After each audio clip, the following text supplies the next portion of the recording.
선지자 엘리사가 선지자의 제자 중 하나를 불러 이르되 너는 허리를 동이고 이 기름병을 손에 가지고 길라 라못으로 가라. 거기에 이르거든 님시의 손자 여호사밧의 아들 예후를 찾아 들어가서 그들 형제 중에서 일어나게 하고 그를 데리고 골방으로 들어가 기름병을 가지고 그의 머리에 부으며 이르기를 여호와의 말씀이 내가 내게 기름을 부어 이스라엘 왕으로 삼노라 하였느니라 하고 그 봇금을 열고 도망하여 지체하지 말지니라 하니 그 청년이 곧 그 선지자의 청년이 길랏 라못으로 가니라. 그가 이르러 보니 군대 장관들이 앉아 있는지라.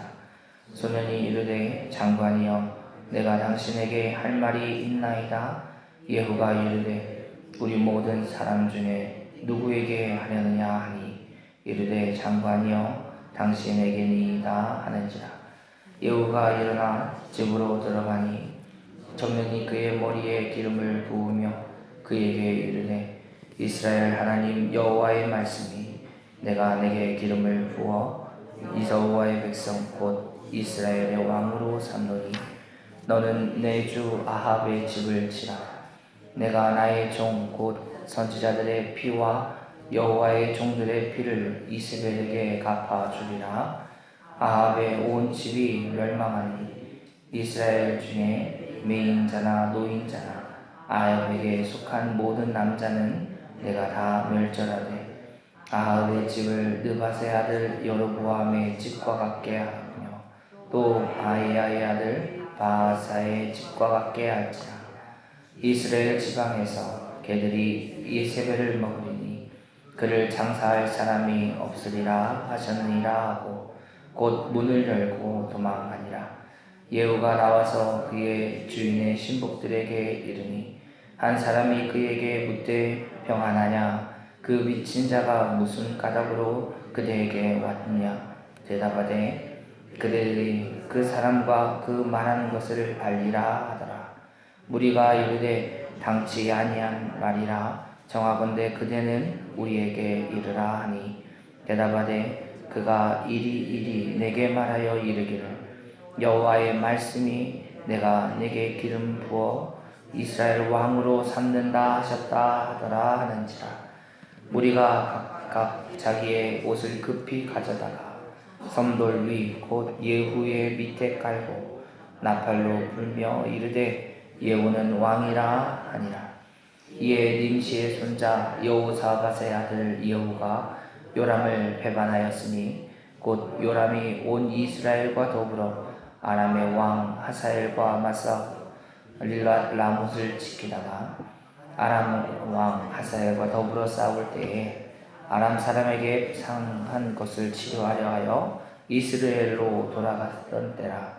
예후가 이르되 너희 뜻에 합당하거든 한 사람이라도 이 성에서 도망하여 이스라엘에 알리러 가지 못하게 하라 하니라. 예후가 병거를 타고 이스라엘로 가니 요람 왕이 거기에 누워 있음이라. 유다 왕 아하시아는 요람을 보러 내려왔더라. 이스라엘의 망대에 파수꾼 하나가 서 있더니 예후가 무리가 오는 것을 보고 이르되 내가 한 무리를 보나이다 하니 요람이 이르되 한 사람을 말에 태워 보내어 맞이하여 평안하냐 묻게 하라 하는지라. 한 사람이 말을 타고 가서 만나 이르되 왕의 말씀이 평안하냐 하시더이다 하며 예후가 이르되 평안이 내게 상관이 있느냐 내 뒤로 물러나라 하니라. 파수꾼이 전하여 이르되 사자가 그들에게 갔으나 돌아오지 아니하나이다 하는지라. 다시 한 사람을 말에 태워 보내었더니 그들이 가서 이르되 왕의 말씀이 평안하냐 하시더이다 하며 예후가 이르되 평안이 내게 상관이 있느냐 내 뒤를 따르라 하더라. 파수꾼이 또 전하여 이르되 그도 그들에게 갔으나 돌아오지 아니하고 그 병거 모는 것이 님시의 손자 예후가 모는 것 같이 모는 게 요람이 이르되 메우라 하매 그의 병거를 메운지라. 이스라엘 왕 요람이 왕 아하시아가 각각 그의 병거를 타고 가서 예후를 맞을세. 이스라엘 사람 나봇의 토지에서 만남에 여러 예후야 평안하냐 하니 대답하되 네 어머니 이스벨의 음행과 술수가 이렇게 많으니 어찌 평안히 있으랴 하더라. 요람이 그 손을 돌이켜 도망하여 아하시아에게 이르되 아하시아여 반역이로다 하니 예후가 힘을 다하여 활을 당겨 요람의 두 팔 사이를 쏘니 화살이 그의 염통을 꿰뚫고 나오매 그가 병거 가운데서 엎드러진지라. 예후가 그의 장관 빛깔에게 이르되 그 시체를 가져다가 이스라엘 사람 나봇의 밭에 던지라. 내가 기억하려니와 이전에 너와 내가 함께 타고 그의 아버지 아합을 쫓았을 때에 여호와께서 이같이 그의 일을 예언하였느니라. 여호와께서 말씀하시기를 내가 어제 나봇의 피와 그의 아들의 피를 분명히 보았노라. 여호와께서 또 말씀하시기를 이 토지에서 내가 갚으리라 하셨으니 그런즉 여호와의 말씀대로 그의 시체를 가져다가 이 밭에 던질지니라 하는지라. 아멘.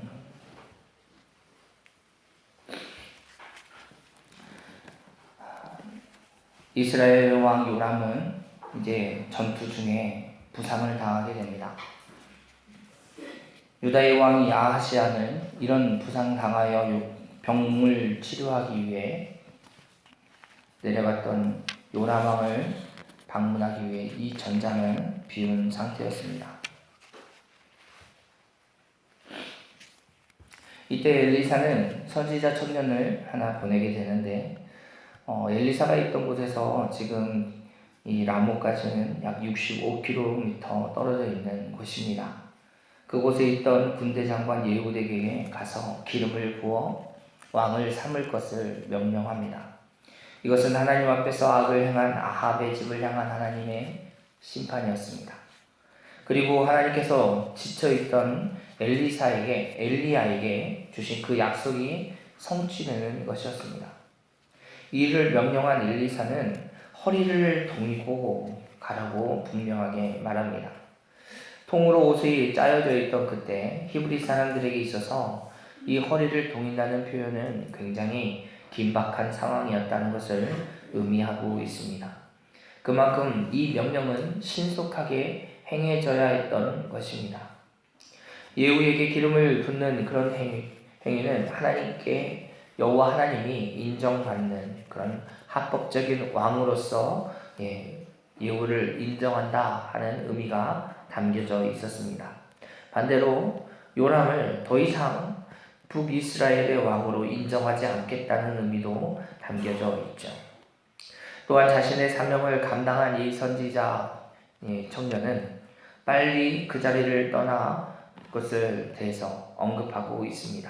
그리고 이 명령을 다 행하고 그도 빨리 그 자리를 도망하듯 떠나게 됩니다. 아합은 바알을 숭배하는 그런 아내 이세벨을 향하여서 이스라엘 왕 중에서 가장 악한 자로 평가가 되는 그런 왕입니다. 이에 하나님께서 이 아합 가문에 대한 심판, 그리고 그 아합의 아들의 시대에 이 심판이 내려질 것에 대해 선포하였습니다. 우리가 열왕기상 21장에 기록된 이 말씀을 잘 기억하고 있죠. 예후에게 선포된 하나님의 말씀은 이사야에게 하셨던 말씀이었고 엘리사에게 하셨던 말씀이었고 그 말씀이 이제 성취되게 된 것입니다. 이것은 죄에 대해서 하나님의 거룩함을 반영하는 것이요 또 악한 일에 대해서 하나님의 공의하심이 드러나게 되는 일이었습니다. 특히 이세벨에 대한 선언은 그가 북이스라엘뿐만 아니라 남유다에게까지 우상을 숭배하게 하였던 죄의 결과였습니다. 뿐만 아니라 선지자와 또 무자비하게 학살한 그 만행을 저지름에 대한 한 여호와의 정면적으로 여호와를 대면하여서 대적한 그 결과라고 말할 수 있습니다. 결국 하나님 앞에서 죄를 범한 이 아합 가문, 하나님의 방법대로 심판을 받게 됩니다. 하나님께서는 선지자를 통해서 언약하신 그 언약을 성취하시고 또 죄에 대해서는 반드시 심판하신다는 그런 것을 보여주고 있습니다. 열왕기하를 읽어가면서 오늘날 우리가 이 땅에 살아가는 저와 여러분은 이것을 꼭 기억해야 될 것입니다. 하나님은 죄에 대해서 반드시 심판하십니다. 하나님이 이 땅의 모든 역사를 또한 주관하신다는 것도 기억하십시오. 하나님의 방법으로 하나님은 이루어 가십니다. 그러므로 변하지 않으시는 하나님의 그 성품 또한 드러나게 될 것이요. 또 그 말씀의 성취를 이 땅을 살아가는 성도들은 눈으로 목도하게 될 것입니다. 그리고 우리는 이렇게 고백할 것이죠. 모든 역사는 하나님의 뜻대로 이루어집니다. 하나님의 뜻을 알아가는 것, 그것은 바로 하나님 말씀밖에 없다는 것도 우리가 기억해야지 되는 거죠. 원수 갚는 일은 하나님께 있습니다. 원수 갚는 일은 하나님께 있기에 우리는 어떻게 해야지 되는가? 좀 깊이 생각해 봐야 됩니다. 우리는 하나님 말씀에 순종하면 됩니다. 원수 갚는 건 하나님께 있기에 우리는 그 말씀에 청종하고 순종하면 되는 것을 기억하십시오. 또한 우리가 계속해서 본문의 말씀을 보면 이 청년 선지자가 사라진 후에 다른 장관들이 일어나서 이제 무슨 일이 있었느냐 하고 예후에게 궁금해서 물어보게 됩니다. 이에 장관들은 예후에게 적극적으로 묻게 되는데 예후는 이 반역자로 몰릴 수도 있는 이런 상황이지만 하나님께서 자신을 이스라엘의 왕으로 세웠음을 솔직하게 고백을 하죠. 사실 장군들은 예후를 찾아온 이 청년 선지자를 향하여서 무엇이라고 표현했냐면 미친 자라는 표현을 하였습니다.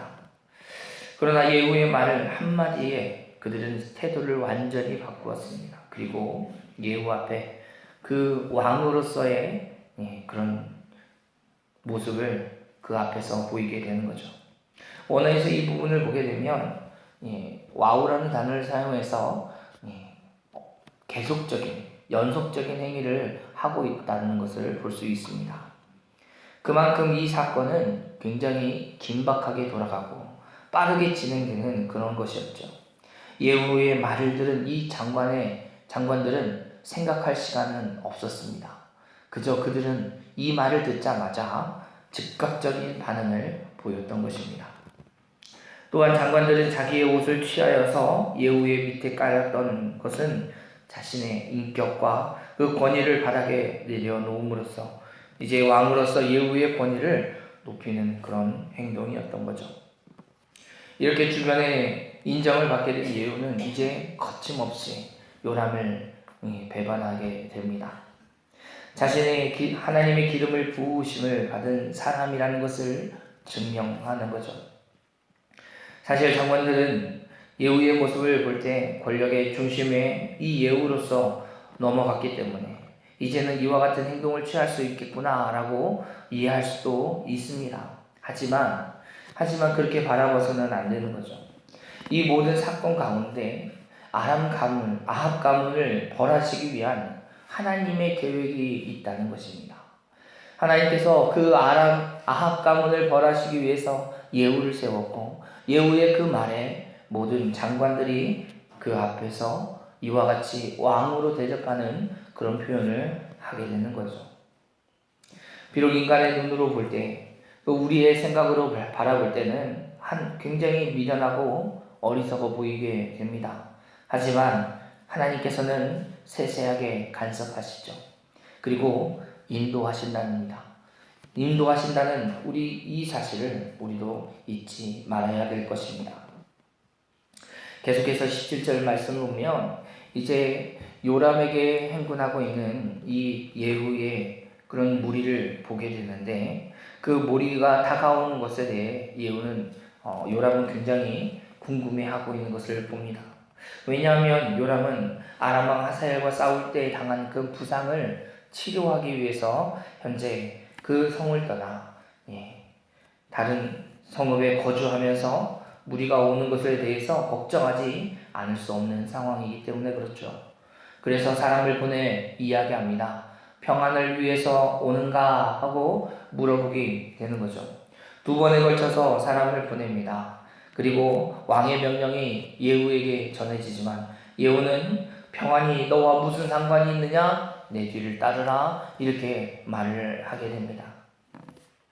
그리고 요람이 예후를 만나서 다시 평안을 위해 오는가 하고 확인했을 때 이때 예후는 요람에게 이렇게 말하죠. 요람의 어머니 이세벨로 인하여서 어떻게 평안할 수 있느냐라고 대답을 하고 그를 죽이게 됩니다. 열왕기서의 저자는 요람을 통해서 평안을 얻기 위한 것인지 또 묻고 있는데 이러이러하니 요람의 죽음이 또 북이스라엘의 진정한 평안인 것을 또한 보여주고 있는 거죠. 결국 이세벨로 인하여서 뿌리내린 바알 신앙으로부터 이스라엘의 참된 평안을 가져올 수 없음을 분명하게 확인할 수 있습니다. 다른 신을 섬기는 것에선, 다른 것들을 의지하는 것에서는 평안을 찾을 수가 없는 것이죠. 참된 평안은 하나님을 대적하였던 그 죄로부터 돌이켜 다시 하나님께로 나오는 것입니다. 많은 돈이나 명예나 다른 사람으로부터 가지고 있는 그런 인기로도 참된 평안을 얻을 수 없습니다. 이 땅의 참된 평안은 그 어떤 곳에서도 찾아볼 수 없습니다. 약간의 잠시의 평안을 줄 수 있으나, 만족함을 줄 수 있으나, 기쁨을 줄 수 있으나 그것이 영원한 평안이고 영원한 기쁨이 될 수는 없다는 것이죠. 하나님께 돌아와 하나님을 향하여 바라보고 주님의 말씀에 순종해 살아가는 것만이 참된 평안이라고 할 수 있습니다. 그 안에 있을 때 주께서 원수를 갚으시며 주 안에 있는 자에게 하나님의 놀라운 평안함을 허락해 주신다는 것 우리가 잘 기억해야지 됩니다. 오늘 우리가 몇 가지를 살펴보았습니다. 오늘 말씀을 통해서 먼저는 모든 역사를 주관하시는 분은 하나님이십니다 라는 것을 살펴보았죠. 예후를 왕으로 삼으시며 하나님의 하신 그 말씀을 이루는 것을 우리가 살펴보았습니다. 반역으로 몰릴 수 있는 상황임에도 불구하고 기름 부음에 대한 확신을 가지고 자신의 일을 이야기하였을 때 하나님께서는 그 모든 상황 가운데 하나님의 뜻대로 인도해 주시고 그를 왕으로 세워주는 것을 보게 되는 겁니다. 그리고 이후에 요람과 이세벨을 죽이게 되어 하나님은 이 역사를 주관하신 분이라는 것을 오늘 본문을 통해서 분명하게 나타내고 있습니다. 또한 하나님은 언약을 성취하시는 분입니다. 엘리야에게 하셨던 그 말씀을 이루심으로 우리가 보기에 너무 더디하게 좀 진행되는 것 같고 우리 시대에 또 우리 당대에 이루어지지 않는 것처럼 보여지지만 하나님은 그 말씀을 기억하시며 이루시는 분임을 우리는 오늘 본문을 통해 깨달아 알아야 됩니다. 그러므로 우리는 소망하는 거죠. 주님 말씀하신 그것을 우리 때가 아니라 주님 오시기 전에 분명히 이루실 것을 우리는 알고 소망하게 되는 것입니다. 오늘 열왕기하 9장에서는 하나님의 말씀과 그 말씀이 성취됨을 동시에 나타내고 있습니다. 헛되이 바라보며 말씀을 거부하는 풍조가 오늘날 우리가 살아가는 시대에 참 많이 나타나지만 오늘 본문에서는 하나님의 말씀은 반드시 성취됨을 다시 한번 강조하는 거죠. 그러기에 이 땅 가운데 살아가면서 말씀을 들으면서 또 읽으면서 그 말씀을 붙잡고 살아가면서 의심하는 우리를 향하여 분명한 메시지를 선포하고 있는 겁니다. 의심하지 말고 하나님을 믿으라 분명히 선포하는 것이죠. 여러분, 이 메시지가 우리 가운데, 우리의 삶 가운데 있기를 원합니다. 사랑하는 성도 여러분, 참된 평안은 하나님께 돌아가는 것입니다. 하나님이 어떤 분인지 잊지 않으시기를 바랍니다. 역사를 주관하시고 그 말씀하신 바를 반드시 이루시는 분이 하나님이십니다. 세상에서 사람들은 평안을 찾으러 돌아다니지 않기를 원합니다. 사람들과 같이 명예를 쫓지 않고 물질을 쫓지 않고 어떤 좋은 직장, 좋은 어떤 자기의 그런 명함을 내세우려고 노력하는 것이 아니라 하나님 안에서 우리의 참된 평안이 있음을 깨닫는 저와 여러분이 되기를 바랍니다. 오늘 이 말씀을 기억하여 이 하루를 살아가고 우리의 모든 삶의 현장에서 승리하는 저와 여러분이 되기를 주님의 이름으로 축원합니다. 기도하겠습니다. 하나님, 역사를 주관하시며 그 하신 말씀을 다 이루시는 하나님을 우리가 보았습니다. 오늘 이 땅에 살아가면서 주의 말씀을 들음에도 불구하고 하나님, 이것보다는 이게 먼저입니다라고 우리의 우선순위를 말씀에서 다른 것으로 돌려놓고 있지는 않습니까? 주님, 다시 주 앞에 서게 하여 주시고 하나님께 우리의 시선을 맞추게 하여 주시고 주의 말씀을 듣고 그 말씀에 순종하는 자 되기를 원합니다. 모든 것은 주께서 주관하시기에 하나님, 우리가 우리에게 주어진 그 모든 삶 동안에 하나님 이 말씀을 기억하며 오늘도 승리하는 하나님의 백성 되게 하여 주옵소서. 감사드리며 예수님의 이름으로 기도합니다. 아멘.